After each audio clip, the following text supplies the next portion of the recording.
Bonjour à tous, bienvenue dans ce colloque sur 2 jours. Naturellement, nous avons eu une petite virgule presque musicale tout à l'heure, mais ça fait partie des choses inhérentes quand le succès se prolonge, et on fait avec. Donc très bien, merci encore de votre présence, et merci Barbara. Bien entendu, de coordinateur, je préfère le terme coordonnateur, car dans coordonnateur, il y a coordonner, c'est-à-dire mettre en ordre en favorisant au maximum les interactions au sens de l'influence réciproque entre les partenaires. Madame la secrétaire d'État qui est absente, qui va faire une intervention tout à l'heure, Madame la représentante du Conseil général, Monsieur le représentant du Conseil régional, représentant de la CCI, représentant de l'État à travers la DIEC, la représentante du comité d'agglo, la Riviera du Levant. D'ailleurs, nous sommes sur le territoire du comité d'agglo, la Riviera du Levant, et merci encore de vos présences et merci à tous de nouveau. Alors, quelques secondes pour vous dire combien ce colloque, à la fois à l'initiative de l'URIOPS Guadeloupe, du MEDEF Guadeloupe et du CNAM Paris, doit être et sera en phase avec la réalité de nos territoires. Et c'est ainsi que nous avons passé en revue avec nos partenaires, les institutions, l'AGFIP, le FIP, l'État, les collectivités, les associations, la MDPH, les ESAT, les entreprises, tous ceux qui sont partie prenante de cette problématique du handicap et de l'insertion professionnelle des personnes handicapées. Nous avons, avec toutes ces personnes, essayé de circonscrire tous les scénarios de mise en œuvre avec comme un seul mot d'ordre: inscrire nos régions dans un modèle économique dans le domaine de l'innovation, du numérique et des nouvelles technologies, qui soit en cohérence avec nos territoires et en connexion avec le national, puisque, comme vous le savez, nous avons un certain nombre de partenaires nationaux ici présents dans la salle, pour ne citer que Dassault, Thales, Andivol, Parenthèse et Savoir, bref, tous ceux qui ont considéré qu'il fallait porter ce que j'appellerais leur expertise. Et c'est ainsi que nous avons initié pour ce colloque la coopération et la co-construction. Ce préfixe « co » qui signifie « avec » ou « en même temps », je crois que le terme a été suffisamment utilisé avec le succès que nous connaissons, en même temps, il nous a fallu en même temps favoriser des synergies entre les acteurs pour une communication équilibrée et en même temps respecter les prérogatives de chacun. 4 demi-journées, 6 tables rondes, des acteurs de tous horizons, afin d'aborder 3 grands axes: handicap et responsabilité sociale des entreprises, accessibilité en emploi, innovation et management, accessibilité par l'outil formation et accompagnement. En un mot, la loi de juillet 87, consacrée par la loi de 2005 sur l'égalité des chances et des droits, nous engage tous. Les entreprises que nous sommes doivent intégrer cela d'une manière forte. Il faut qu'elles sachent, parce que c'est la réalité d'aujourd'hui, la performance économique n'est en soi pas incompatible avec la responsabilité sociale de l'entreprise. À cet effet, nous remercions toutes les entreprises locales qui se sont engagées avec nous dans cette forme de dynamique vertueuse.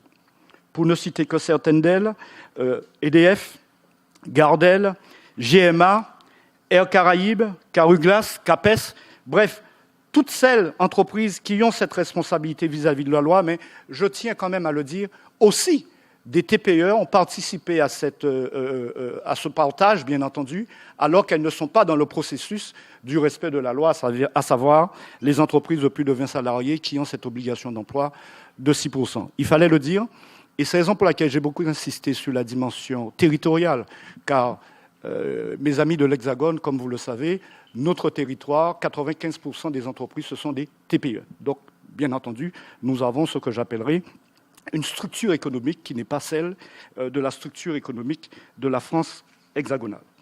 En un mot, chers intervenants, chers participants, ce colloque doit répondre à une exigence. Sensibiliser, informer et inciter les entreprises, mais aussi les collectivités, à embaucher les personnes en situation de handicap, et cela de par la qualité de nos interventions durant ces 2 jours, nous voudrions réveiller les entrepreneurs et les collectivités sur la réalité des personnes en situation de handicap face à l'emploi. Je dis bien réveiller, car me vient à l'esprit un mot employé par une des personnes présentes dans la salle qui me disait lors d'un entretien, beaucoup de chefs d'entreprise sont dans l'impensé. L'impensé. Oui, tout simplement, ils sont dans une forme de chose niée. Il y a une forme de non-formulation, non-formalisation de la personne en situation de handicap face à l'emploi. À vous, chers intervenants, à vous, chers participants, à nous tous, pendant ces 2 jours, il faudra être créatif et non réactif face à tout cela. Il faudrait que nous puissions, au sortir de cette manifestation, mettre en place, créer des répertoires de solutions qui soient lisibles, compréhensibles et opérationnels pour le chef d'entreprise dans nos territoires, afin, bien entendu, de faire évoluer les mentalités des chefs d'entreprise d'une manière générale. En conclusion, car il en faut une, bien entendu, il faut, à notre sens, changer les mots pour faire changer le regard sur le handicap. Merci beaucoup de votre attention et je suis persuadé que nous allons avoir un colloque de qualité. Merci beaucoup.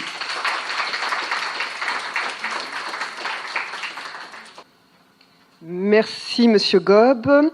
S'agissant de l'intervention de la secrétaire d'État chargée des personnes en situation de handicap, elle nous a fait parvenir une vidéo que nous allons lancer.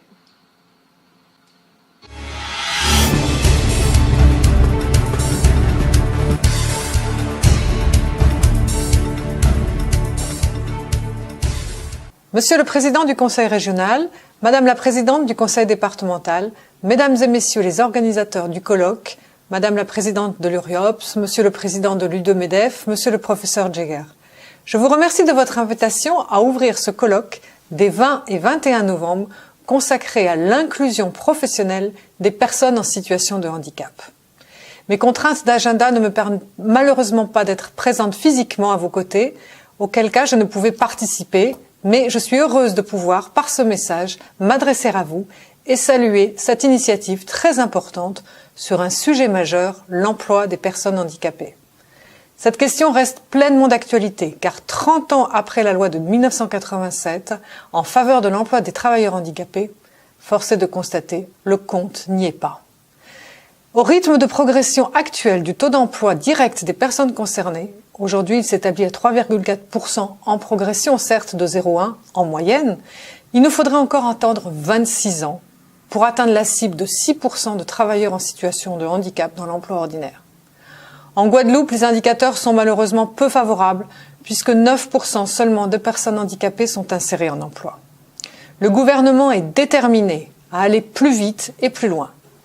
Avec Muriel Pénicaud, la ministre du Travail, nous avons placé l'amélioration de l'emploi des personnes handicapées au cœur du Conseil interministériel du handicap, réuni le 20 septembre dernier sous l'égide du Premier ministre.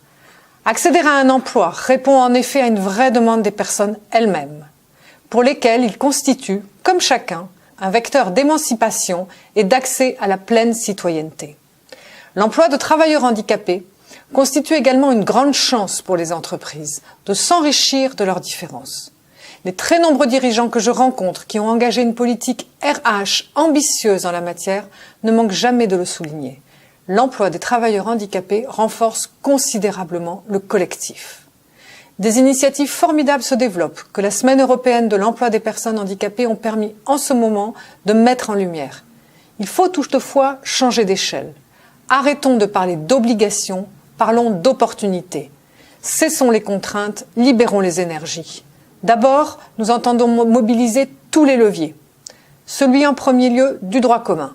L'emploi des personnes handicapées sera au cœur de la grande concertation sur l'apprentissage et la formation professionnelle que la ministre du Travail a lancée en ma présence vendredi dernier. Le plan d'investissement dans les compétences qui cible les publics peu ou pas qualifiés, 1 million de demandeurs d'emploi et 1 million de jeunes décrocheurs, sera une opportunité particulière pour les demandeurs d'emploi en situation de handicap, avec une attention toute particulière pour les plus de 50 ans. Enfin, le cadre rénové du dialogue social, issu des ordonnances, doit être l'occasion d'embarquer plus aujourd'hui le sujet de l'emploi et du maintien de travailleurs handicapés au-delà des seuls accords agréés au titre du handicap. Je suis confiante dans le soutien des partenaires sociaux à cette dynamique, comme ils me l'ont unanimement exprimé dans le cadre d'une réunion préparatoire au lancement de la concertation sur l'apprentissage tenue au secrétariat d'État le 9 novembre. La mobilisation pour l'emploi des travailleurs handicapés doit également conduire à mobiliser tous les outils spécifiques autour de l'obligation d'emploi. La convention multipartite de mobilisation pour l'emploi des personnes handicapées que nous venons de signer entre l'État, les collectivités, régions et départements, ainsi que l'ensemble des partenaires de cette politique, Pôle emploi, l'Union nationale des missions locales, l'AGFIP, le FIPHP, KEOPS, sera un atout pour progresser avec la mise en œuvre d'un plan d'action précis. Parmi l'ensemble des leviers, je veux redire mon attention toute particulière au déploiement de l'emploi accompagné. Je sais que l'Agence régionale de santé Guadeloupe a lancé son appel à candidature à la mi-septembre et qu'elle est sur le point de désigner le candidat retenu. Le dispositif va donc pouvoir commencer de se déployer en décembre. Je serai particulièrement attentive à son suivi afin que soient réellement favorisées les sorties des AT ou l'intégration dans l'emploi ordinaire de jeunes formés en IM-Pro ou en apprentissage. Nous avons besoin de la mobilisation de tous, et notamment des employeurs. Ils peuvent d'ores et déjà être accompagnés par un centre de ressources très actif sur l'adaptation des postes de travail. Ils doivent trouver le concours dont ils ont besoin pour faciliter l'emploi de travailleurs via le dispositif d'emploi accompagné qui s'adresse aussi à eux. Je veux dire tout mon engagement pour cette transformation qui concourt à la transformation globale de notre modèle de société. Nous réussirons parce que nous aurons su placer les principaux bénéficiaires, les personnes elles-mêmes, ainsi que les employeurs au cœur de nos réflexions et de nos chantiers pour conduire ce processus de transformation. Ce défi induit de remettre en question les pratiques, de prendre des risques et d'évoluer vers des nouveaux modes de management, car l'entreprise ne peut plus faire l'économie de la différence. Je veux partager avec vous ma conviction que c'est en faisant de la place pour chacun dans le milieu de travail, comme à l'école et dans la cité, que la société se grandit. Je compte sur votre engagement dans cette démarche pour construire la société inclusive que le président de la République appelle de ses vœux. Je vous remercie.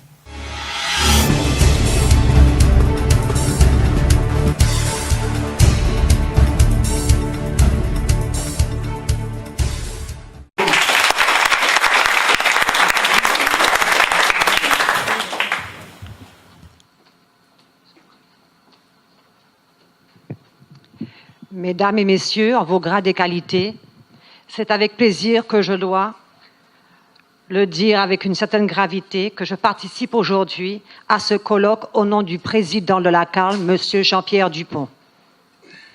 Plaisir et gravité parce que la thématique qui nous réunit justifie la mobilisation de la société dans toute sa diversité, car précisément, lorsqu'une frange de la population demeure exclue à l'accès à la reconnaissance aux services, aux loisirs et à l'épanouissement que procure l'intégration professionnelle, on ne peut parler de société solidaire et équilibrée.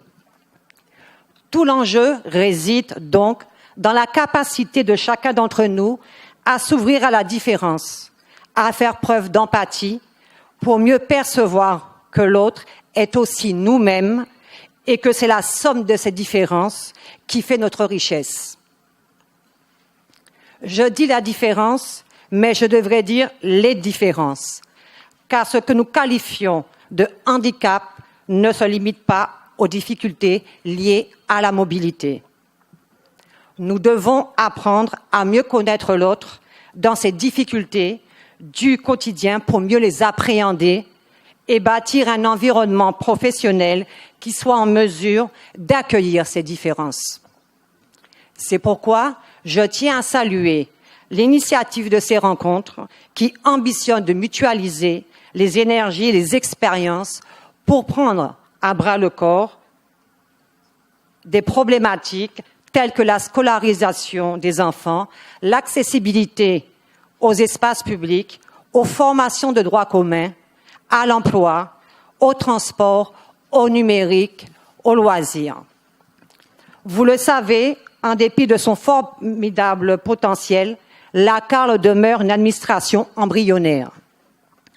Mais modestement, notre ambition, en particulier dans la perspective de nos évolutions futures, est d'envisager des politiques publiques qui favorisent une meilleure intégration professionnelle de tous les publics.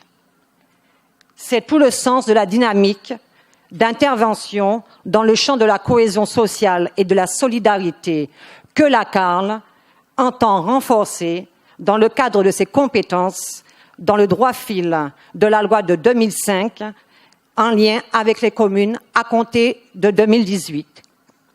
Autant vous dire combien nous serons attentifs à vos échanges et à leurs conclusions avec la profonde conviction que c'est bien d'échanges de ce type que surgiront des pistes de solutions partagées et pérennes.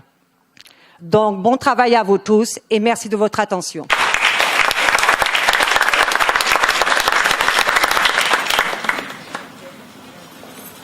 Oui, chers amis, donc encore une fois, les excuses des deux représentants des collectivités, comme par hasard, pris par un timing indépendant de leur volonté pour la formule consacrée, mais nous allons essayer de rester dans le droit fil de notre démarche et à la fois dans le temps, avec une diffusion de l'adjoint de M. Toubon, le défenseur des droits, M. Patrick Goé.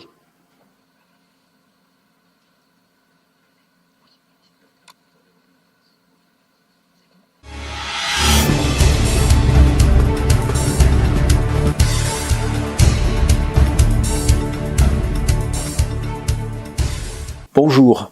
Bien qu'invité par les organisateurs de ce colloque à vous rejoindre, je n'ai pas pu me dégager. C'est donc au moyen de cet enregistrement que je m'adresse à vous. Tout d'abord, je voudrais vous dire un mot pour l'institution que je représente. Il s'agit du Défenseur des droits. Je suis l'un de ses 3 adjoints et je suis plus particulièrement en charge de la lutte contre les discriminations et la promotion de l'égalité. Le Défenseur des droits a plusieurs domaines de responsabilité. La défense des enfants, l'accès aux services publics et aux organismes sociaux, la déontologie de la sécurité et, comme je viens de vous l'indiquer, la lutte contre les discriminations et la promotion de l'égalité. Mon propos m'est inspiré aussi par les responsabilités que j'ai exercées antérieurement. J'ai été directeur adjoint puis directeur général de l'UNAPI, après quoi j'ai été délégué interministériel aux personnes handicapées, à l'époque où on a réformé la loi et transformé la réglementation, et puis aujourd'hui je suis inspecteur général des affaires sociales détaché auprès du Défenseur des droits. C'est à la lumière de ces diverses responsabilités que je m'adresse à vous. Un mot plus précis sur les responsabilités du Défenseur des droits. Vous pouvez le saisir si vous estimez qu'un enfant est maltraité à côté de chez vous. Vous pouvez le saisir si vous estimez avoir eu des relations difficiles avec un représentant de l'ordre public. Vous pouvez le saisir si vous estimez que vos droits sont bafoués ou que vous devez être rétabli dans ces droits-là. Et puis si vous avez des difficultés d'accès à une structure publique, si vous avez des difficultés d'accès avec un organisme social, là aussi, vous pouvez le saisir. Vous pouvez le saisir de 2 manières. Soit vous pouvez lui écrire, soit vous pouvez réaliser votre saisine au moyen du site qui est prévu à cet effet, ou bien alors, et vous disposez de cela chez vous, vous pouvez le saisir par le canal d'un de ces délégués. Nous recevons beaucoup de saisines qui sont de nature à mettre en cause une discrimination. sachez que sur les 24 critères de discrimination prohibés par la loi, le handicap, par exemple, arrive en 2e position, après l'origine, avant l'âge et l'état de santé. Le défenseur des droits, sur la base des saisines qui lui parviennent, il est donc en capacité d'émettre des recommandations. Si des difficultés surviennent dans un domaine de manière très répétitive, il peut le faire. C'est ainsi qu'il a suggéré des travaux importants d'adaptation du numérique. C'est ainsi qu'il a réalisé, vous pouvez en prendre connaissance sur le site du défenseur, il a consacré tout un travail à l'emploi des femmes handicapées. Et puis très récemment, parce que nous n'en disposons pas suffisamment, il a demandé au pouvoir public de réaliser un état statistique de la situation des personnes handicapées dans notre pays. Voilà quelques exemples de ce que le défenseur des droits peut réaliser. Vous pouvez le saisir par conséquent de manière individuelle ou collective. 2 précisions qui concernent le défenseur des droits. Tout d'abord, il a des liens étroits avec la société civile.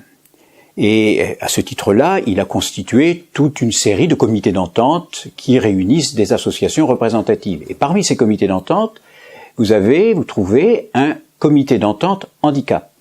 Ce comité d'entente réunit les principales associations du secteur du handicap. Il se réunit 2 fois par an et chaque réunion est l'occasion pour le défenseur des droits d'expliquer ce qu'il a fait dans le domaine du handicap et pour les associations de dire ce qu'elles en pensent, ce qu'elles attendent de l'institution, les initiatives qu'elles prennent, etc. Et puis, autre prérogative importante, la France a adhéré à la Convention internationale des droits des personnes handicapées et vous le savez certainement, cette convention prévoit que chaque État signataire doit se doter d'un organisme de suivi de la mise en œuvre de la Convention internationale. Eh bien, en France, c'est le défenseur des droits qui a été choisi comme organisme chargé d'assurer cette fonction. Dans ce comité que le défenseur préside, vous allez trouver le regroupement des associations représentatives de personnes handicapées, regroupement qui est très impliqué dans le domaine de la Convention internationale, c'est ce qu'on appelle le CFHE, le Conseil français des associations de personnes handicapées pour les affaires européennes et internationales. Vous trouvez également un représentant du Conseil national consultatif des personnes handicapées. Cette structure représente la société civile dans son ensemble. Vous avez la Commission nationale consultative des droits de l'homme. Et puis vous avez le secrétaire général du comité interministériel du handicap. Cette instance fait le point des initiatives de chacune de ses composantes et s'entend sur un certain nombre d'initiatives communes à partager. Et c'est d'ailleurs à ce titre-là qu'il y a tout juste 1 an, le défenseur des droits a organisé au siège de l'UNESCO un colloque précisément sur la Convention internationale relative aux droits des personnes handicapées et nous avons imaginé, nous l'avons abordé sous un angle très particulier et très précis. C'est le rôle que peut tenir cette convention dans les politiques publiques qui sont retenues par les pouvoirs publics en matière de handicap. Et puis également les effets que cette convention peut avoir dans les affaires juridictionnelles qui peuvent survenir. Donc, comme vous le voyez, dans le domaine du handicap, le défenseur des droits détient des prérogatives importantes et il est étroitement associé à l'examen et la détermination des politiques publiques menées dans ce domaine. Je vous souhaite d'excellents échanges. Nous restons à votre disposition pour répondre aux questions que vous pouvez soulever, en particulier en ce qui me concerne, dans les domaines qui relèvent de ma compétence. Encore une fois, bon colloque et à très bientôt.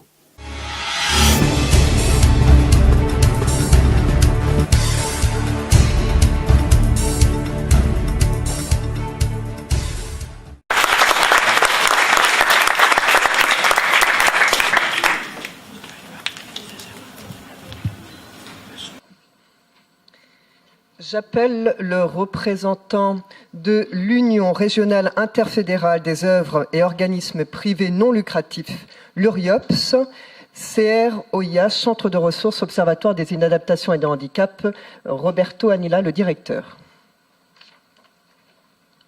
Merci Barbara.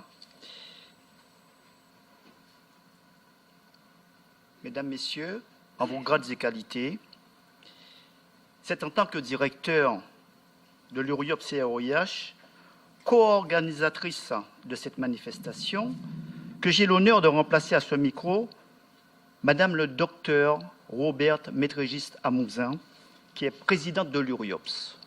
L'URIOPS, l'Union régionale interfédérale des organismes privés sanitaires et sociaux, est l'organisme gestionnaire du CR-OIH dont je suis le directeur.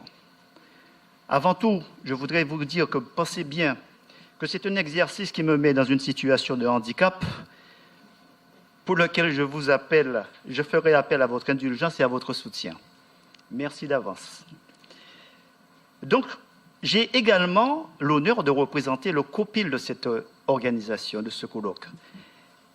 Patrick Gob, tout à l'heure, dans son introduction, a peut-être omis de le citer, donc je vais le faire. Ce copil est composé de M. Marcel Gégère, professeur titulaire de la chaire de travail social et d'intervention sociale, directeur de l'équipe pédagogique nationale EPN 12, Santé Solidarité, CNAM de Paris, qui est ici présent. Madame Jocelyne Chrétien, doctorante en sociologie travail social, CNAM Paris, laboratoire LISE, responsable formation et projet handicap, ici présente également. Madame Roselyne Duchesne, consultante expertise emploi handicap, après 25 ans de coordination, mission handicap, Thales Group également présente. Madame Nathalie Raffi, personne qualifiée du Conseil national consultatif des personnes handicapées et spécialiste Diversity, DSSE France, Dassault Systèmes. Et je ne veux pas oublier nos locaux, Monsieur Éric Boussillon, sociologue et ancien directeur du CR-OIH que j'ai l'honneur de succéder, Madame Valérie Valverde, qui est la secrétaire de direction de l'OIH, et moi-même. Bien entendu, Monsieur Patrick Gob, qui s'est déjà présenté. C'est sans hésiter que l'URIOPS a adhéré à l'idée de ce colloque, convaincu que la thématique générale est essentielle, car souvent évoquée, cette question de l'inclusion des personnes en situation de handicap dans le monde du travail n'a pas véritablement pris corps. C'est en d'autres termes ce que nous disait tout à l'heure la secrétaire d'État. Le décalage est encore important entre la loi et son application et entre les paroles et les faits. Le chemin de l'insertion professionnelle est long et tortueux, et singulièrement en Guadeloupe. L'URIOPS Guadeloupe conçoit donc ce colloque comme un appel à l'ouverture de pistes sérieuses pour le déploiement d'une politique ambitieuse s'agissant de l'emploi des personnes en situation de handicap. C'est la raison pour laquelle nous sommes très sensibles de la présence des représentants des entreprises dans la mesure où c'est vous qui êtes les acteurs principaux de cette politique d'insertion. Je remercie donc le représentant du président du MEDEF Guadeloupe ici présent, ainsi que les représentants des très petites entreprises de votre présence, ce qui est gage de l'intérêt que vous portez à ce colloque. Saluons également les autorités administratives présentes, car elles ont la lourde responsabilité de faire le lien avec le monde de l'entreprise. D'ailleurs, l'URIOPS, nous appelons de tous nos voeux que ce colloque renforcera ce lien.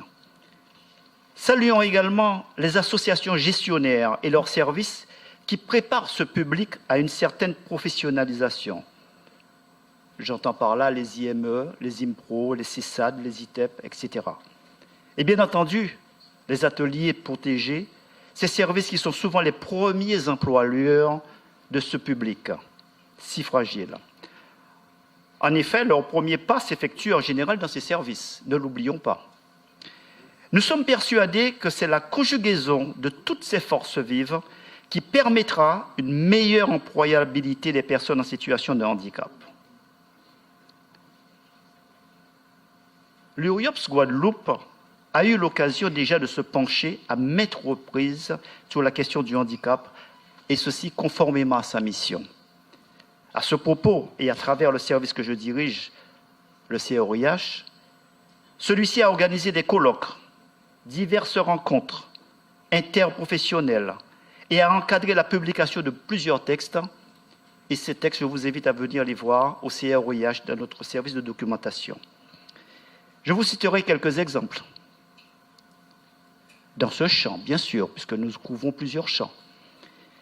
L'approche de l'insertion des personnes en situation de handicap. État des lieux et besoins de la prise en charge des personnes en situation de handicap en Guadeloupe. Intégration des élèves en situation de handicap dans le système scolaire. La sociologie du handicap et plus précisément les différents types de handicap et leur représentation. La problématique de l'accessibilité des personnes en situation de handicap aux établissements publics et privés. Très important. Le comportement, récemment, nous avons initié un colloque un séminaire sur le comportement sexuel des personnes en situation de handicap. Tous ces textes sont disponibles dans notre service de documentation. Cependant, nous ne pourrions passer sous silence le combat de certains compatriotes sur la question du handicap, au premier rang duquel je citerai l'emblématique monsieur Étienne Molia, fondateur d'une grande institution en 1981, la CAMA Guadeloupe. À l'époque où la question du handicap était marginale dans l'esprit de notre société. Citons quelques autres membres, tels que M. Paplard, Mme Solange Leblanc, M. Éric Théophile, tous en situation de handicap et présidents d'associations qui ont par ailleurs fait partie du conseil d'administration de l'URIOPS Guadeloupe. Il faut également donc signaler l'action de quelques directeurs fondateurs d'institutions et de services tels que M. Émile Pulvar, M. Emmanuel Albon. Je citerai également que notre histoire est marquée par l'action de M. Bébian, guadeloupéen, précurseur de la langue des signes et connu sur le plan international. Je terminerai mon propos en saluant non seulement l'honneur que j'ai de diriger une institution comme l'URIOPS CROIH, mais d'avoir succédé également et côtoyé également le parrain de cette manifestation qui est Albert Flagy, décédé en juillet de l'année dernière, qui est le parrain de cette manifestation. Je vous en dirai quelques mots tout à l'heure, puisqu'on attendait un de ses représentants pour le représenter, enfin un parent. Et M. Éric Boussillon, qui, lui, n'est pas décédé, il est bien de chez nous, il est là, que j'ai succédé, et qui sera tout à l'heure à une table ronde, parce que ces personnages, ce sont pour nous ce qu'on appelle trivialement chez nous des potomitans. D'ailleurs, leurs écrits figurent aussi également dans notre service de documentation. Je vous remercie donc pour votre accompagnement et votre soutien, et je voudrais renouveler cet accompagnement et ce soutien en faveur de ces personnes en situation de handicap qui ont bien besoin de nous. Je vous remercie.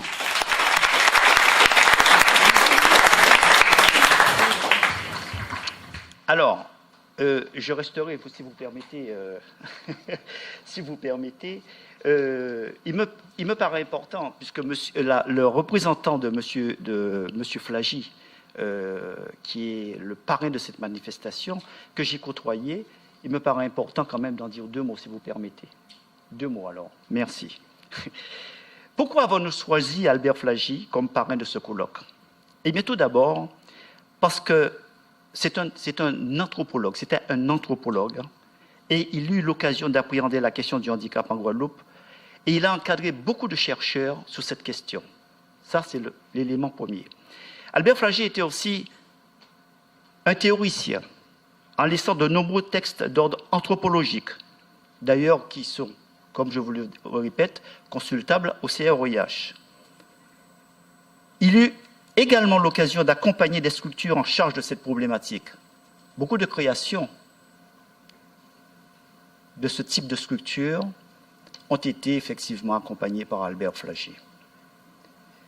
C'était un pilier du secteur social et médico-social de la Guadeloupe.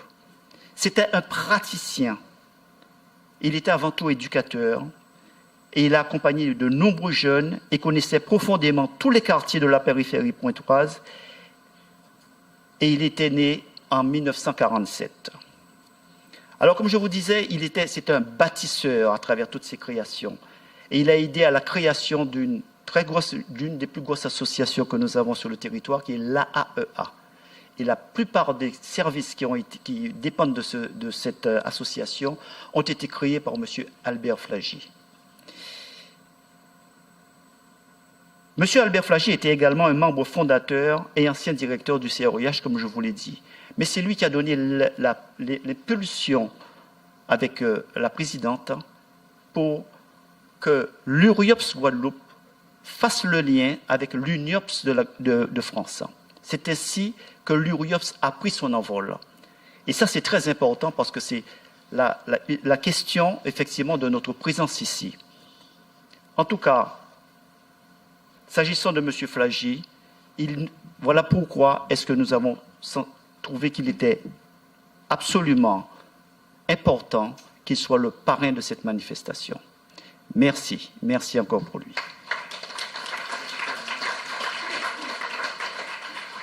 Monsieur Louis Collomb, le vice-président du MEDEF Guadeloupe. Très bien. Bonjour à tous. Il m'est tombé ce matin une surprise où je dois représenter mon président, qui n'a pas pu se libérer ce matin. Et donc, tout d'abord, je dois vous dire que je suis relativement touché d'avoir à représenter mon président.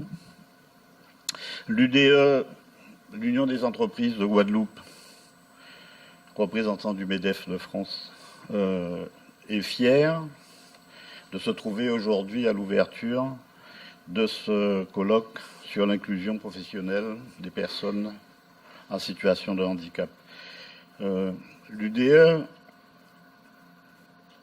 est content de votre présence ici et l'UDE, depuis assez longtemps, s'est inscrite dans la démarche puisque nous avons eu dans nos locaux les premières structures qui se sont occupées de l'inclusion justement professionnelle des personnes. Donc, au nom de mon président, je dois vous dire que nous accordons une place tout à fait essentielle au dialogue, à la concertation et au vivre ensemble. Les droits de la citoyenneté des personnes en situation de handicap, c'est d'abord une exigence collective et les entreprises doivent obligatoirement prendre leur part de responsabilité dans cette affaire. Nous sommes donc tous concernés par le handicap et nous devons assumer cette ambition et cette exigence de solidarité. En Guadeloupe, le taux d'emploi des personnes en situation de handicap est dans le secteur privé d'environ 2,3%. C'est un gros progrès puisque en 2010, il n'y en avait que 1,4%. Cependant, nous sommes quand même assez loin du chiffre fixé par la loi qui est de 6%. Le monde économique s'implique donc et continuera de le faire, et devra continuer de le faire. Permettez-moi d'élaborer quelques pistes d'amélioration. D'abord, influer sur la stratégie de l'entreprise, qui doit être très explicite sur l'enjeu du maintien dans l'emploi et aussi de la création d'emplois dans ce domaine-là. Et cette action doit être constante. Les directions d'entreprise doivent afficher une vraie volonté de soutien des managers directs dans leurs actions quotidiennes en ce domaine.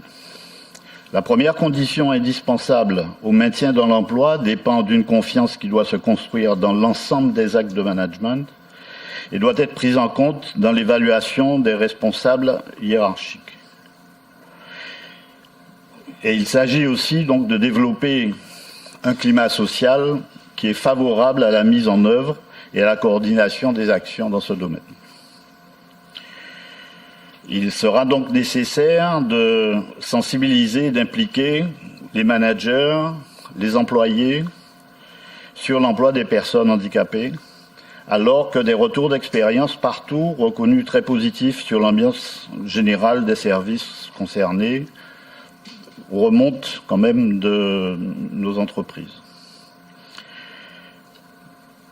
Il y a donc un certain nombre de préalables au niveau des entreprises pour faire que cette situation évolue. Nous devons donc assurer des formations qualifiantes en regard des besoins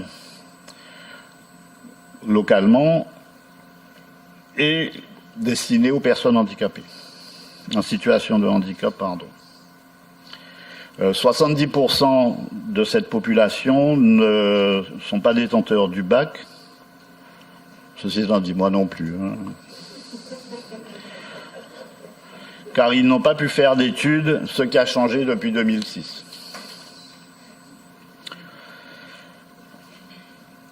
Une volonté politique forte des directions d'entreprise doit être développée et, comment dirais-je, plus que développée d'ailleurs. Mais, comme je l'ai dit tout à l'heure, ça avance et plus qu'on ne le pense. La fonction des RH doit être fortement mobilisée et prête à accompagner les responsables hiérarchiques et les personnels concernés. Il faudra aussi mettre en place une sorte de nouveau contrat de management général qui va dans ce sens. Enfin, je voudrais terminer par quelques propositions d'action. Il est nécessaire d'inscrire des objectifs de maintien dans l'emploi dans un cadre managérial ordinaire. Il est nécessaire aussi de développer de nouveaux savoir-faire. Ça revient un peu sur ce que je disais. Il faut aussi connaître les nouveaux outils d'adaptation aux personnes en situation de handicap. Et il faut aussi connaître les dispositions d'aide et de soutien dont les partenaires avec les entreprises telles qu'Alter, Cap Emploi, Samet, Le Prit, etc. En conclusion, mesdames, messieurs, ce matin, nous partageons un moment important. Par-delà nos points de vue, nos accords et désaccords, je suis convaincu que nous partageons le même objectif, les mêmes valeurs. Je vous propose donc de continuer à construire une société plus inclusive pour les personnes concernées. Je vous remercie de votre attention.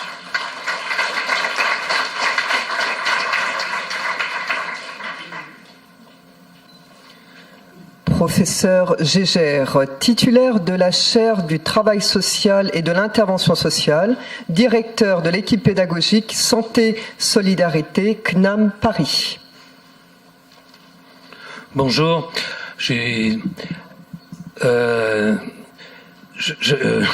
ça me touche beaucoup d'intervenir dans cette manifestation en l'honneur d'Albert Flagey, parce que ça fait une trentaine d'années que je suis venu pour la première fois en Guadeloupe à sa demande. À l'époque, je dirigeais une école d'éducateurs spécialisée, Buc Ressources, et on a eu l'occasion de mener des actions ensemble, aussi bien d'ailleurs dans l'Hexagone que ici.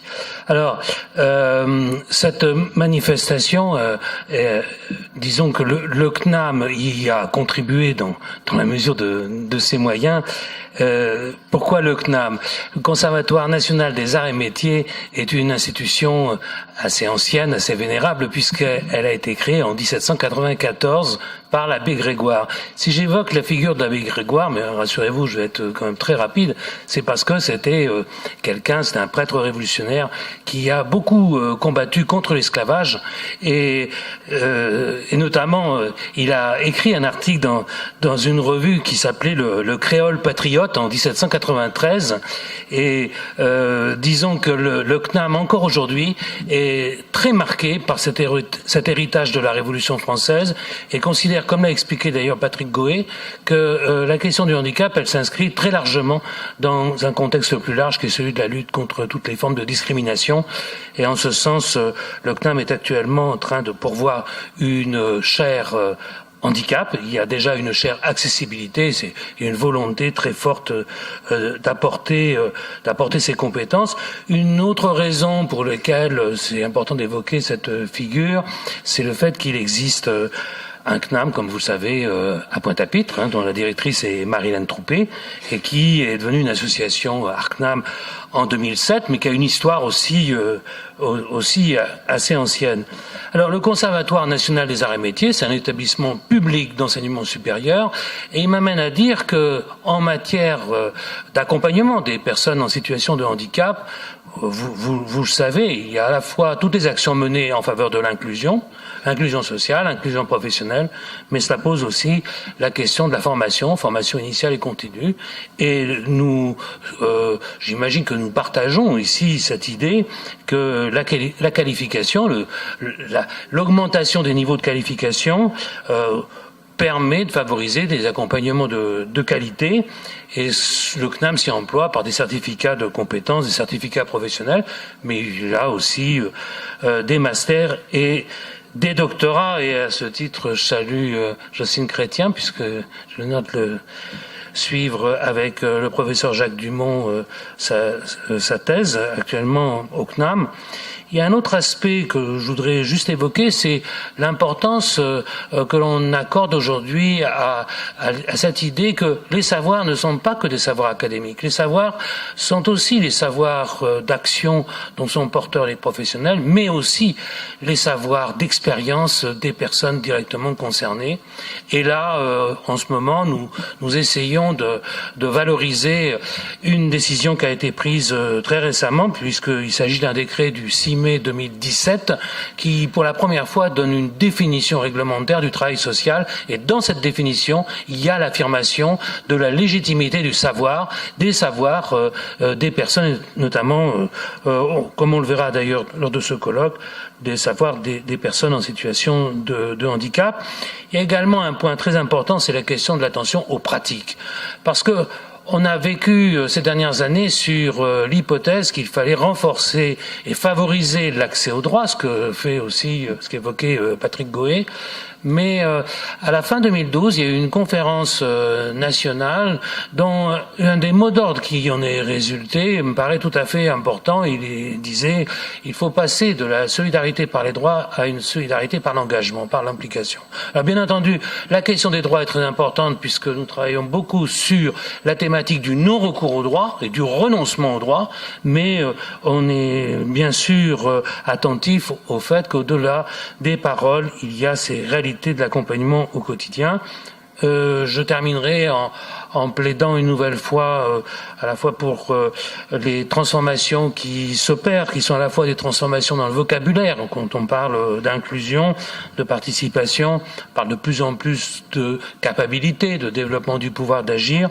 Mais il y a un point qui me paraît tout à fait essentiel, c'est d'essayer de faire en sorte de décloisonner les actions, de décloisonner les catégorisations et de faire en sorte que nous apportions des réponses, mais qui soient elles-mêmes des réponses ouvertes. Et un point important, c'est la question des parcours. Et dans la qualification, c'est pas uniquement de l'ajustement à des compétences définies étroitement, mais c'est d'assurer un accompagnement sur des parcours de vie et pas uniquement sur un temps donné. Donc ça va jusqu'au moment de fin de vie.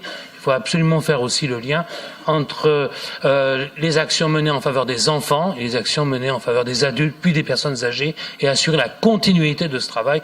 Et c'est là certainement un des grands enjeux des années à venir. Je vous remercie.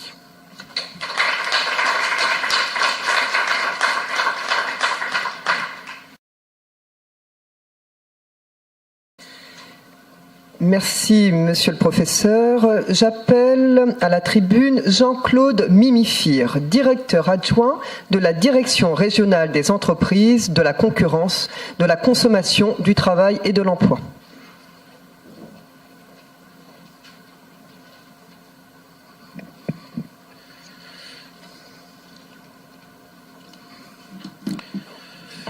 Bonjour à tous. Madame la représentante de la communauté d'agglomération Riviera du Levant, Monsieur le directeur de l'URIOPS, Monsieur le représentant de l'UDM-MEDEF, Monsieur le représentant du CNAM Paris, Madame la directrice de la MDPH, Monsieur le délégué de la GFIP, Madame la directrice du FIP, Mesdames, Messieurs les chefs d'entreprise, Mesdames et Messieurs, les services de l'État et singulièrement la Diète, qui a en charge le pilotage et la coordination de la politique de l'emploi des personnes en situation de handicap, est satisfaite de la tenue de ce colloque axé sur l'inclusion professionnelle. La Diète tient à remercier les organisateurs de cette manifestation, l'URIOPS Guadeloupe, l'UDE MEDEF et le CNAM, et bien évidemment le coordonnateur de cette manifestation, cher Patrick Gob. La Diète est d'autant plus honorée d'ouvrir les travaux de ce colloque car il se tient juste après quelques jours, Madame la secrétaire d'État l'a rappelé, la signature de la Convention nationale multipartite pluriannuelle de mobilisation pour l'emploi des personnes en situation de handicap pour la période 2017-2020. Ce document partenarial constituera pour les prochaines années l'outil de référence pour la mise en œuvre de la stratégie territoriale de l'emploi. Il se traduira en action au sein du plan régional d'insertion des travailleurs handicapés, le PRITH. L'enjeu du PRITH, c'est d'apporter des réponses collectives aux attentes des personnes en situation de handicap, mais aussi des réponses aux attentes des employeurs publics et privés, et ceci sur les différents axes de coopération tels que la formation professionnelle, l'accès à l'emploi, le maintien dans l'emploi et la sensibilisation des employeurs. En fait, il s'agit autour d'un plan partagé de mettre en cohérence les différentes interventions des institutionnels et opérateurs. Le PRITH est un formidable outil de concertation. Sa mise en œuvre se fait avec l'appui d'un prestataire extérieur, Jean-François Bourguignon, que nous connaissons tous et qui est en appui du cabinet national AMIOS. Le PRITH de la Guadeloupe relève d'une convention cadre partenariale signée en juillet 2014 entre le préfet de région, le président de la collectivité régionale, la MDPH, le Pôle emploi, la GFIP, mais depuis, d'autres partenaires ont rejoint ce collectif. Ce sont des partenaires associés. Il s'agit du FIP, le Fonds d'insertion des personnes handicapées de la fonction publique, de l'ARS, l'Agence régionale de santé, la Caisse générale de sécurité sociale, et très bientôt le rectorat et l'UNEA, Union nationale des entreprises adaptées, avec la délégation Antilles-Guyane. Le renouvellement du PRITH se fera en 2019 et le partenariat sera donc bien élargi. L'état des lieux du handicap en Guadeloupe.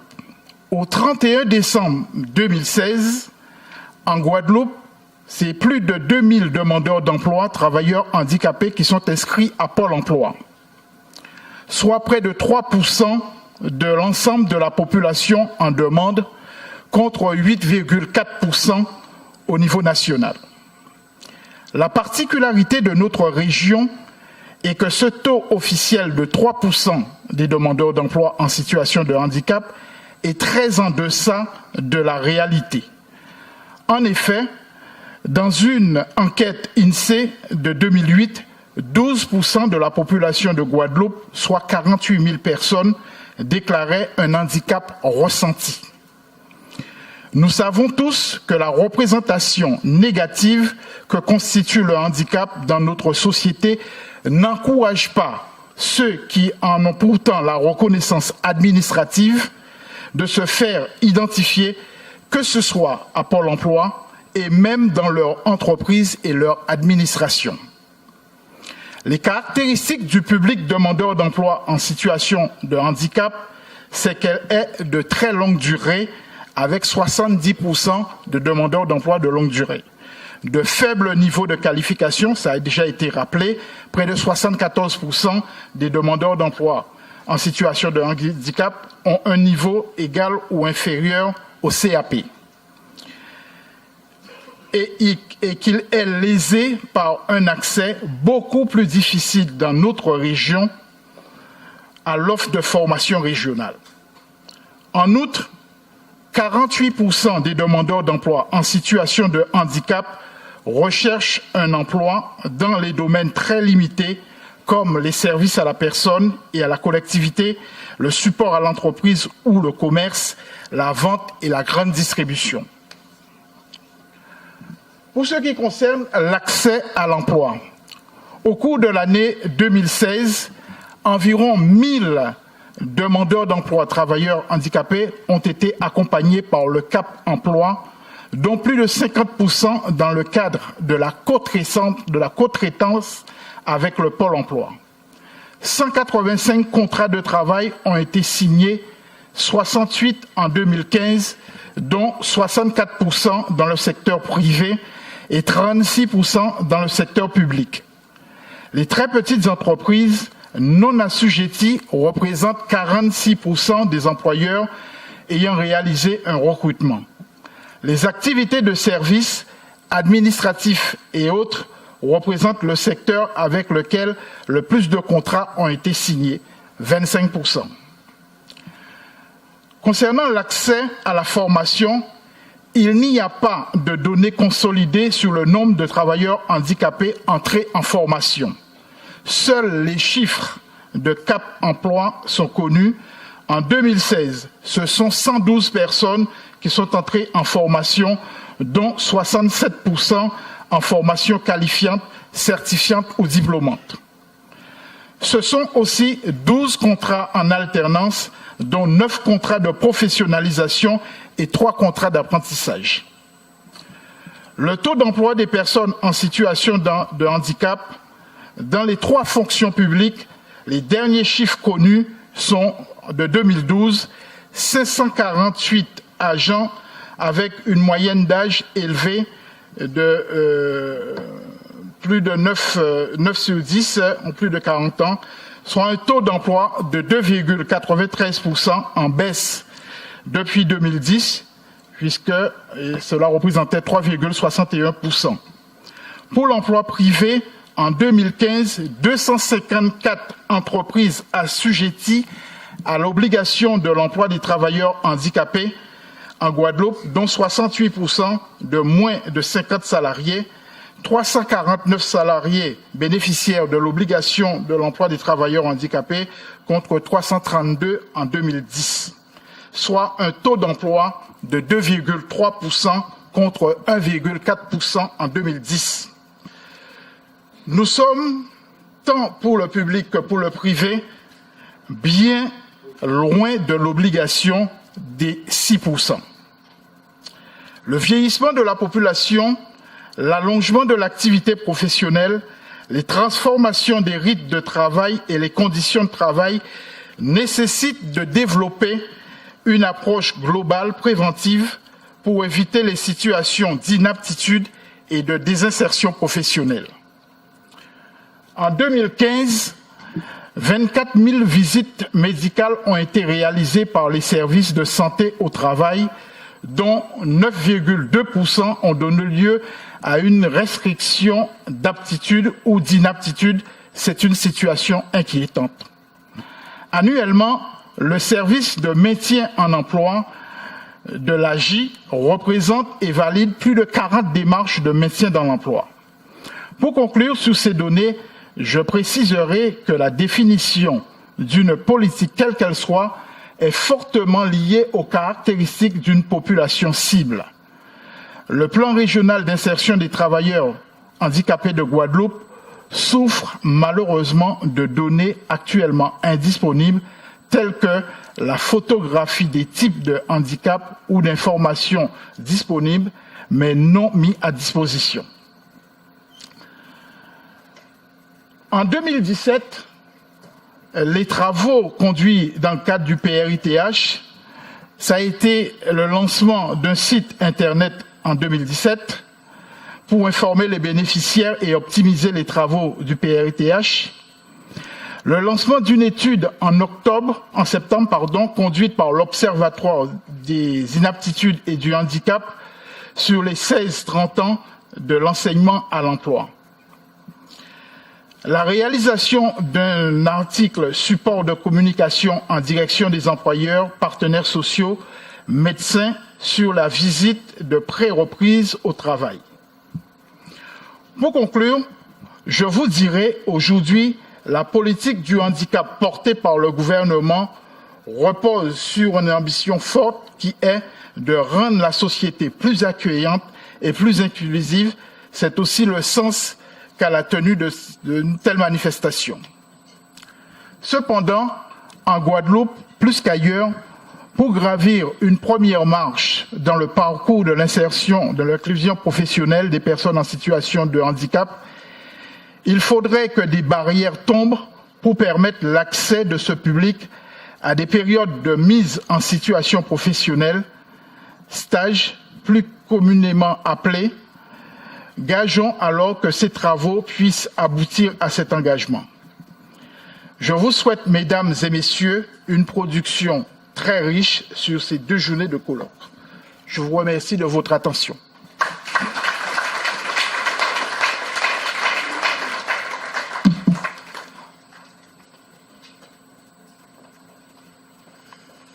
J'appelle Madame Maryse Jean, directrice de la Maison départementale des personnes en situation de handicap de Guadeloupe.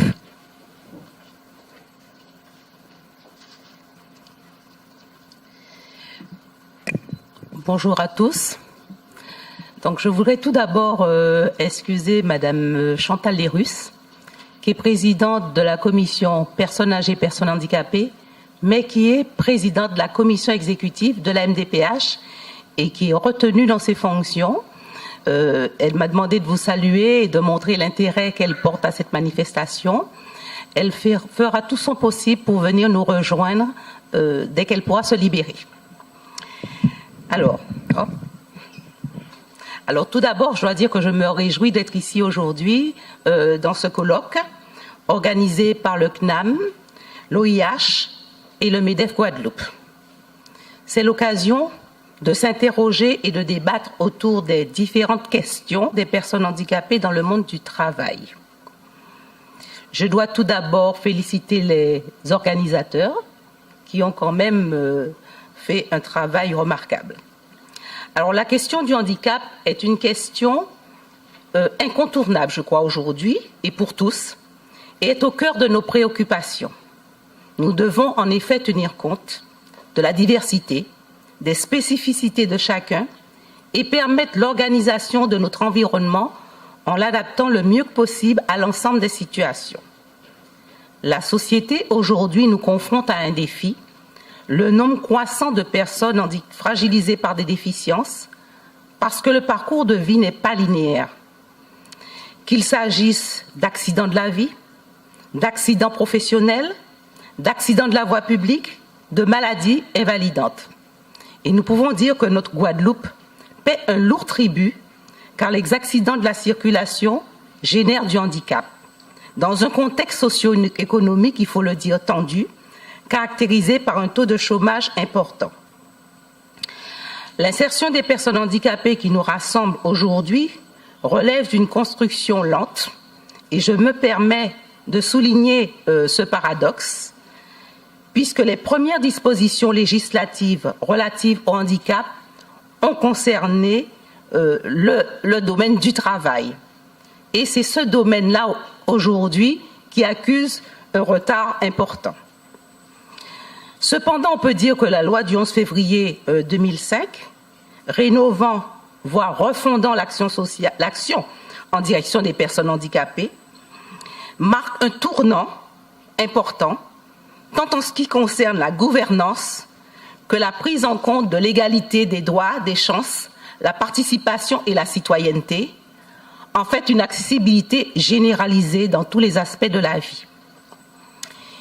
Il convient d'abord de se demander de qui on parle quand on parle de personnes handicapées. Alors c'est vrai qu'en 2005, pour la première fois, il y a une définition légale du handicap.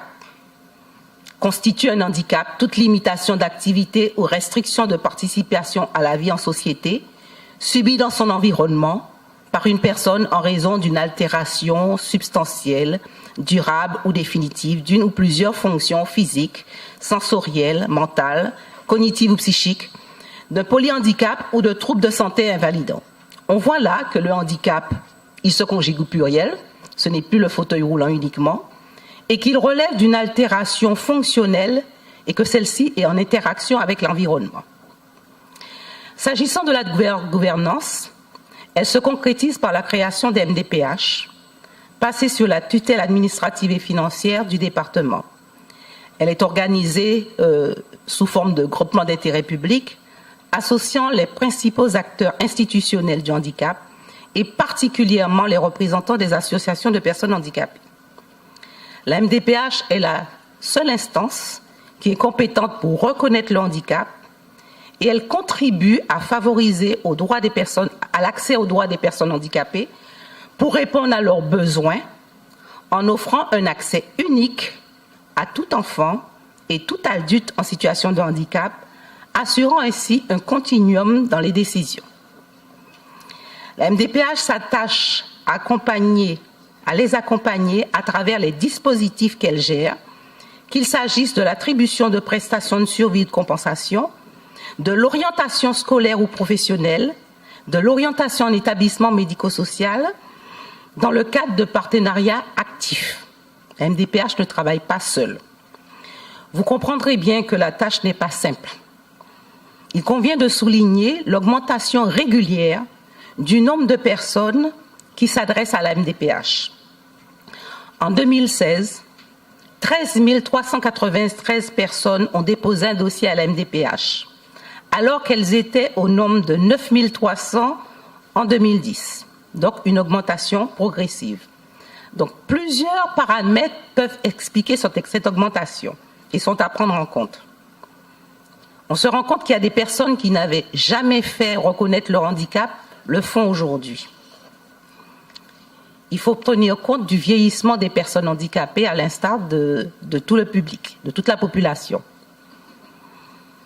Il faut tenir compte aussi d'une demande de scolarisation des enfants qui est en augmentation constante, ces enfants qui arriveront progressivement sur le marché du travail. La réduction de la durée de l'AAH à 2 ans pendant 4 ans et, bien sûr, des demandes de reconnaissance de la qualité de travailleur handicapé importantes. Et là, c'est un impact de la loi de 2005 sur l'obligation d'emploi. 2005, c'est aussi un cadre légal rénové pour l'insertion professionnelle visant à améliorer les droits des travailleurs handicapés avec des dispositions renforcées pour compenser le handicap.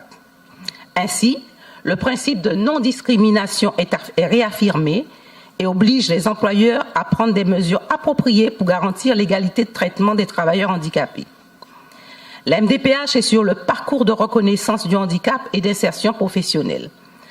Parmi les décisions prises par la Commission des droits et de l'autonomie, instance de la CDAPH, de la MDPH, il y en a trois qui concernent le domaine de l'insertion professionnelle. D'abord, la reconnaissance de la qualité de travailleur handicapé, qui est la première étape du parcours d'insertion professionnelle, en quelque sorte, je peux dire, un passeport pour l'accès et le maintien dans l'emploi. La qualité de travailleur handicapé est un statut reconnu à toute personne dont les possibilités d'obtenir ou de conserver un emploi sont effectivement réduites par suite de l'altération d'une ou plusieurs fonctions. Il permet d'être bénéficiaire de l'obligation d'emploi à laquelle sont assujettis les employeurs de plus de 20 salariés et ouvre droit à plusieurs dispositifs d'aide et d'accompagnement à l'insertion professionnelle, voire même de retraite anticipée. Ensuite, il y a les orientations en milieu ordinaire ou en milieu protégé lorsque le milieu ordinaire n'est pas possible. Enfin, l'orientation en formation professionnelle dans un centre de rééducation professionnelle, c'est une formation adaptée avec l'obtention d'un titre homologué. En Guadeloupe, nous avons un seul CRP et souvent les personnes sont obligées de partir en France pour pouvoir faire leur formation. La formation professionnelle est quand même un levier essentiel pour l'accès à l'emploi des travailleurs handicapés, qu'il s'agisse d'accéder à un niveau de qualification supérieur ou lorsque la survenue de handicap exige une reconversion professionnelle. En 2016, ce sont 2381 personnes qui ont bénéficié d'une reconnaissance de la qualité de travailleur handicapé, nombre quasi constant chaque année. Au 31 décembre 2016, nous avions 10 156 personnes qui bénéficiaient d'une reconnaissance de travailleur handicapé, et là c'est vraiment un impact de la loi de 2005. 4 713 personnes bénéficiaient d'une orientation professionnelle, dont 3 364 en milieu ordinaire. Pour permettre ce parcours, des équipes pluridisciplinaires auxquelles participent Pôle emploi et Cap emploi évaluent la demande et fait des propositions à la Commission des droits et de l'autonomie en se basant certes sur les incapacités, mais aussi sur les capacités et les potentialités des personnes. La loi de 2005 a permis des avancées significatives et a fait évoluer un peu les mentalités. Il reste cependant encore à faire pour permettre une véritable inclusion des personnes porteuses de handicap dans notre société, qui ne pourra se réaliser qu'avec le concours de tous, j'en suis certaine. Au-delà du quota imposé de recrutement de personnes handicapées, s'ouvrir à la différence, c'est d'abord donner sa place aux personnes handicapées au-delà des prescriptions et des obligations fixées par la loi. Quels sont les enjeux majeurs que l'on identifie aujourd'hui pour garantir un meilleur accès et maintien dans l'emploi des personnes en situation de handicap? C'est un défi certes difficile à relever, mais qui est réalisable à condition qu'il y ait, à tous les niveaux, la farouche volonté de prendre en compte les spécificités et de trouver des solutions partagées. Oui, il nous faut continuer à travailler ensemble, avec détermination, autour d'un objectif qui vise à créer toutes les conditions pour enfin parvenir à une inclusion professionnelle réelle des personnes handicapées. Plus qu'une obligation de faire, c'est un état d'esprit et un souci de tous les instants pour ouvrir et adapter notre société à la différence qui doit diriger nos actions, guider nos actions. C'est accepter que le collègue qui est à côté de nous, avant d'être une personne handicapée, est une personne simplement avec des compétences. La politique du handicap n'est pas une politique catégorielle, une variable d'ajustement. C'est d'abord et avant tout un projet de société. Que voulons-nous pour la société guadeloupéenne? Nous ne pouvons concevoir de développement harmonieux de notre société s'il n'y a pas de justice sociale et si nous ne plaçons pas véritablement l'homme, avec un grand H, au cœur de notre projet. De multiples chantiers vont dans ce sens au niveau de la MDPH. Déjà, la signature prochaine d'une convention service public de l'emploi MDPH, avec pour objectif de renforcer les liens avec nos partenaires idoines, que sont Cap emploi et Pôle emploi. La mise en œuvre du dispositif emploi accompagné, dont nous allons débattre plus tard, et une réflexion qui est en cours au sein de la MDPH sur la transition, fin de scolarité et entrée dans la vie professionnelle. Aujourd'hui, il importe de regarder la personne avant de regarder le handicap, afin de construire une société solidaire, sans préjugés, qui peut être jugée à la manière dont elle traite ses pairs. Changeons notre regard sur les personnes handicapées. Je ne pourrais terminer mon propos sans prononcer cette phrase de Saint-Exupéry que j'affectionne et qui prouve tous les jours, s'il en était besoin, que les personnes handicapées nous donnent en permanence des leçons de vie. Si tu diffères de moi, mon frère, loin de me léser, tu m'enrichis. Je vous remercie de votre attention.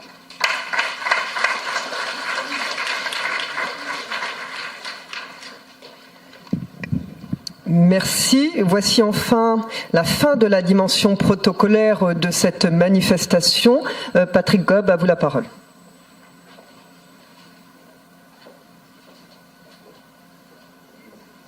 Merci beaucoup. En regardant le temps qui nous est imparti, on est un peu comme dans un avion. Nous avons certes décollé en retard, mais avec les vents porteurs, nous sommes totalement dans le timing. Nous avons même une quinzaine de minutes d'avance. Ce qui me permet, dans une dimension presque émotionnelle, avant de rentrer dans le premier débat, de pouvoir donner la parole à la sœur de M. Albert Flagi, qui est présente et que je voudrais féliciter. Et comme notre colloque est sous l'égide de feu Albert Flagi, il est important pour nous, organisateurs, d'avoir quelques mots de Madame Epaminatas. Madame, je vous en prie.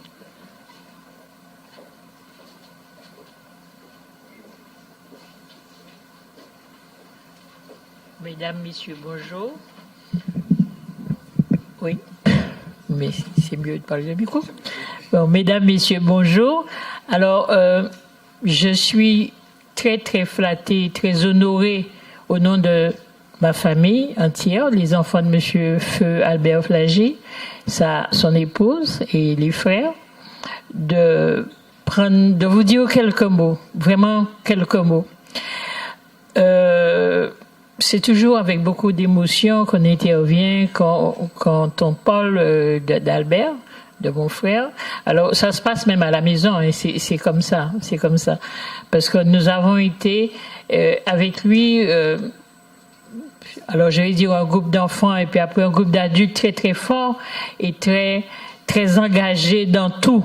Donc l'émotion est toujours là quand on parle de lui, mais aussi les bonnes blagues, parce que on se rappelle les blagues où on le singe en disant voilà comment il ferait. Alors je vous remercie d'être là, d'être tous là, de pouvoir continuer son œuvre, je vais dire ça comme ça, du moins de continuer sur les pistes qu'il a développées, qu'il a mis en œuvre pour parler des handicaps. Mais auparavant, permettez-moi de faire un clin d'œil à cette date. Elle est choisie, peut-être comme ça par hasard du calendrier, mais vous l'avez vraiment choisie. Aujourd'hui, c'est la commémoration de la Journée internationale des droits de l'enfant. Et droits de l'enfant qui nous a beaucoup intéressés, nous, déjà au départ, sans regarder l'enfant. Mais parmi ces enfants que nous regardons, il y en a qui sont différents des autres.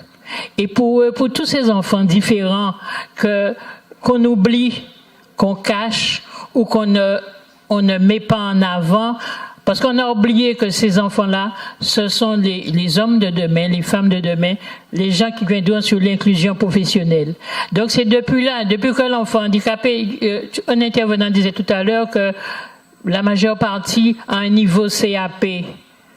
Je ne porte pas de jugement, mais ça doit nous interpeller. Et nous sommes tous, comme disait Monsieur Anila tout à l'heure, nous avons tous un handicap quelconque. Ça dépend de la situation où nous nous trouvons. Nous sommes quelquefois handicapés par telle ou telle situation.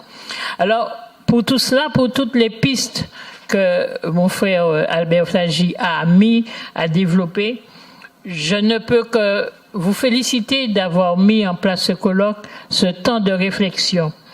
Alors, il y a deux choses qui m'avaient toujours surpris quand on était avec lui. C'est au départ, je pense que c'est parce qu'on est tombé dedans tout petit qu'on a travaillé avec les enfants et tous les enfants de Pointe-à-Pitre, puisque nous sommes des Pointois. Et parmi les enfants, nous pouvions passer pour des enfants qui étaient du top niveau, si vous voulez, des enfants qui n'avaient pas de problème particulier. Parce que nous en avons vu là, avant la première rénovation urbaine de Pointe-à-Pitre. Et là, vous avez pu voir des handicaps de toutes sortes. Les handicaps qu'on voit, qui sont lourds, mais tous ceux qu'on ne voit pas. Et je me rappelle quand il a mis en place le CERI, déjà qui était donc pour l'insertion des jeunes, l'insertion de ces jeunes qui sont handicapés, même si vous ne les voyez pas en fauteuil ou compagnie. Mais il y a eu aussi regardez aussi toutes les équipes de clubs et prévention, où il a travaillé avec ces personnes qui sont en difficulté, mais qui portent un handicap que nous, la société, bienfaisante, bien pensante, nous oublions de voir ou que nous ne voyons pas parce que nous n'avons pas cette capacité à voir. On fait pour tout ça, puisque vous allez partir en réflexion. Pour tout ceci, je vous dis merci. Merci encore. Merci de prendre à bras le corps les problèmes de notre société et de les mettre sur les rails, sur toutes les rails.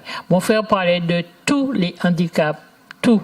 Pas seulement ce qu'on voit, ce physique, ce qui nous dérange, mais tout. Alors, le plus gros handicap, je dis ça en souriant parce que l'actualité me pousse encore à en parler, le handicap mental, qu'on ne voit pas, ou qu'on voit à un moment donné, on lui met une classification, mais sur vos travaux, si vous pouvez avoir quelque chose de plus sur cela, je vous remercie. Allez-y, allez-y. On ne sera que mieux établi dans notre société et mieux inclus, mieux intégré dans cette société de Guadeloupe et du monde. Je vous remercie, je ne serai pas plus longue.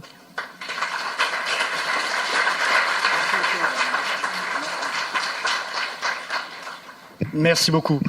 Ça me permet de dire aussi un salut amical à Madame Tarrer, qui est ici présente, car quand Madame a rappelé toutes les déambulations de Pointe-à-Pitre, il faut quand même rappeler que Madame Tarrer, je voudrais qu'elle se mette debout, a été la première sage-femme en Guadeloupe et qui a mené des actions conséquentes sur toute la région pointoise.